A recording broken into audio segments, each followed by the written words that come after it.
That down. Let's move on to this, shall we? You know, one of my big criticisms of the Marvel Cinematic Universe over the last number of years was that they have become homework. What I mean by that is in the first three stages, or phases, I should say, of the MCU, every single movie was a valid entry point for a new fan. You've heard me say that before, right? Like you could jump into Captain America Civil War having not seen anything else, and you'll miss some of the nuance, but you could just jump right in, and they always structure their movies in a way that you totally didn't feel lost. And like I said, every new movie was an entry point for a new fan.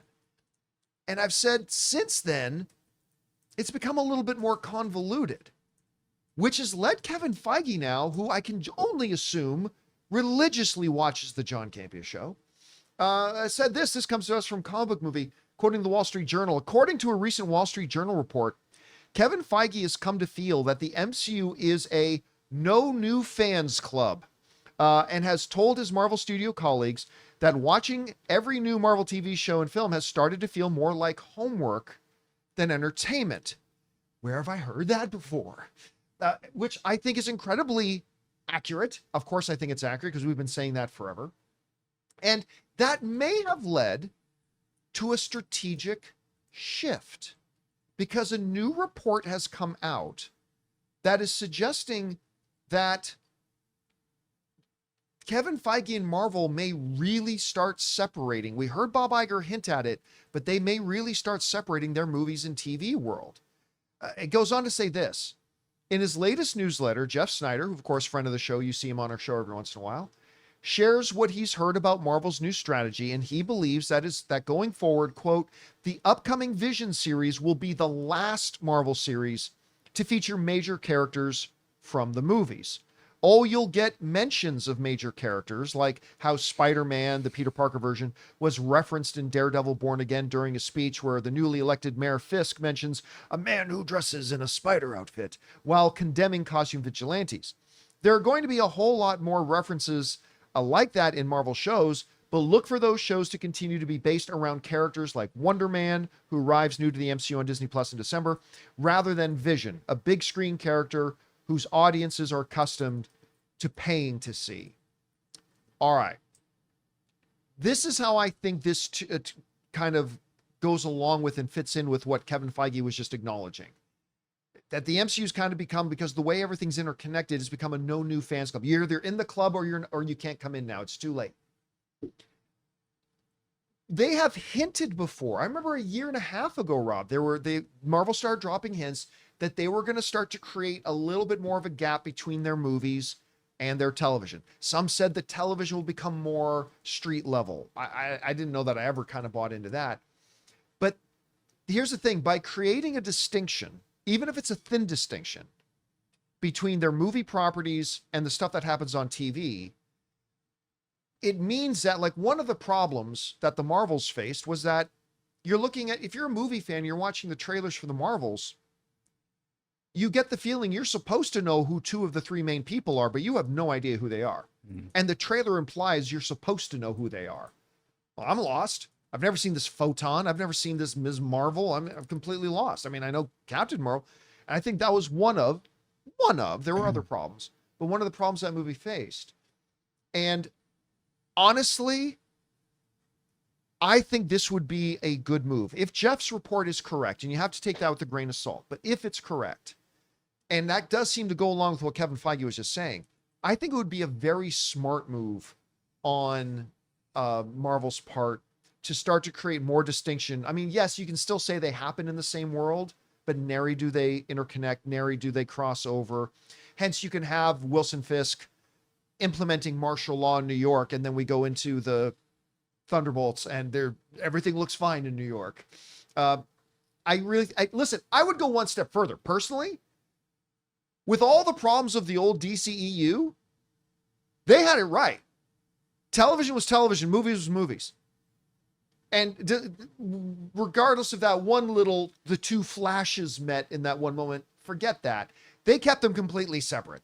The Arrowverse was the Arrowverse. The stuff going on in the Zack Snyderverse was the Zack Snyderverse. By the way, Zack Snyder's appearance in the new episode of the studio and the little joke he pokes at himself, gold. Well done, Zach. Anyway, I honestly, personally think I've always felt they should do that. Like, just if you want to create a Disney Plus Marvel universe and keep the movie universe to the movie universe. But listen, if they can figure out a way to have that thin veil where, okay, they do happen in the same universe, but they are kept completely isolated stories from each other, I think that would be the right move. We want to take a second to thank a sponsor of today's video, Stitch Fix. Guys, you know I love movies, but you also know I have absolutely no fashion sense, and I absolutely hate shopping for my clothes. But thankfully, I have found a better way. Stitch Fix online personal styling makes it easy. With Stitch Fix, I get a stylist who understands my style, size, and budget, and they do all the shopping for me. Because look, shopping and figuring out style can be overwhelming, especially for somebody like me. When it comes to getting dressed, I don't even know where to start, to be honest. That's why I love having a Stitch Fix stylist. They really know what works for me. I get pieces that make me look great,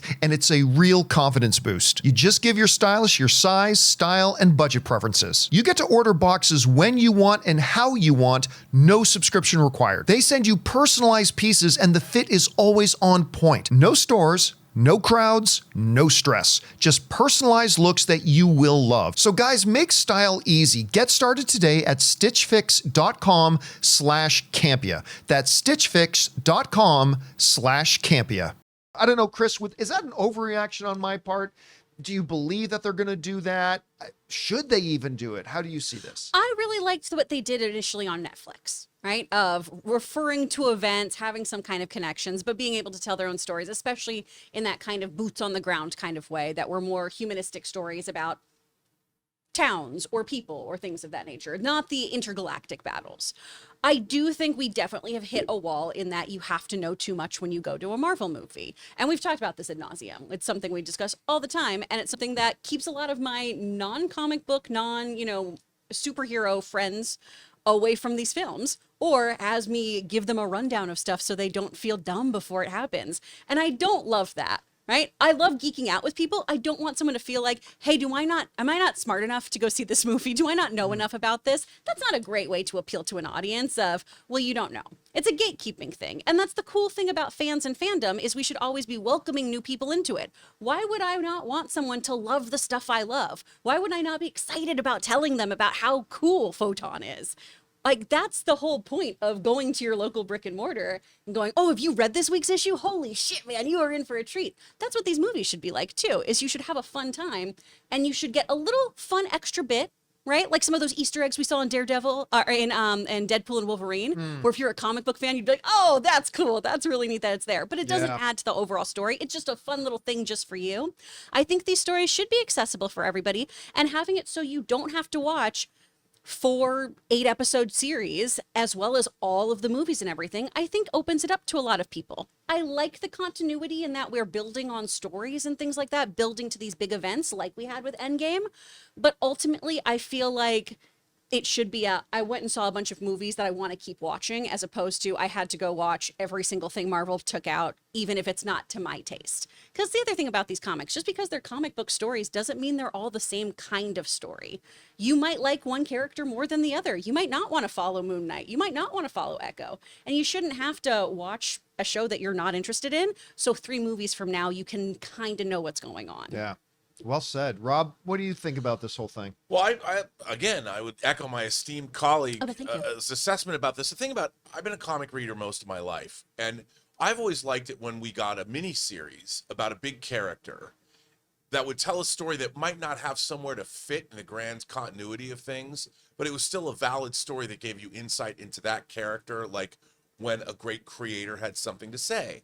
And I always thought that for the TV shows, it wasn't so much about being, I think they should have adopted a policy. It doesn't matter whether it's a character you don't know or a character from the movies, but tell a story that you don't necessarily need to watch to enjoy the big MCU. Like you could read Crisis on Infinite Earths in just the 12 issues, or you could read all the different crossovers if you wanted to. But it didn't hamper your enjoyment of the main storyline if all you read was the 12 issues of Crisis on Infinite Earths. And I think, like, look, with Falcon and Winter Soldier, they could have told a story about Sam Wilson and Bucky that didn't even touch on Captain America per se. But here's two guys that are coming back from the blip. They're dealing with grief. They're dealing with the fact that their best friend, Steve Rogers, decided to go back in time, and they've kind of left, they're both adrift without him, and then dealing with their friendship and how did the two of them come together and have some adventure that made them better people. That could have been great to watch as a side story that didn't necessarily have to connect. I genuinely found it so interesting that Sam Wilson couldn't get a bank loan. Well, yeah, all Like, that stuff. that And- kind That of was stuff actually really was- interesting. Yeah. Just because fascinating. it dealt with the post blip, so it dealt with the overall story was about what happened, but you could deal with again, you could have delved into guilt or what happens when your best friend is missing, and maybe that's not what people want to see in a superhero story, but they still have to team up and kick ass as Falcon and the Winter Soldier. No Avengers. How are these two guys going to have their own little small team dynamic? That was a mistake. I think it can work. The problem is make the TV shows watchable without the bigger picture. You know what? You know what did it well? And it's a show I didn't even like. Agents of S.H.I.E.L.D. What Agents, because you never had to watch a single episode of Agents of S.H.I.E.L.D. because there was never any consequences of the show in the Marvel Cinematic Universe movies. Right. But what they would do is, here's a great example of one. After Thor: The Dark World, after Thor: The Dark World, the first episode of Agents of S.H.I.E.L.D. after Thor: The Dark World came out was just the agency, they're on cleanup duty after the big battle of the, right? And so in that way, they're like, see, we're in the same universe, but it didn't actually have any consequences on the movie universe.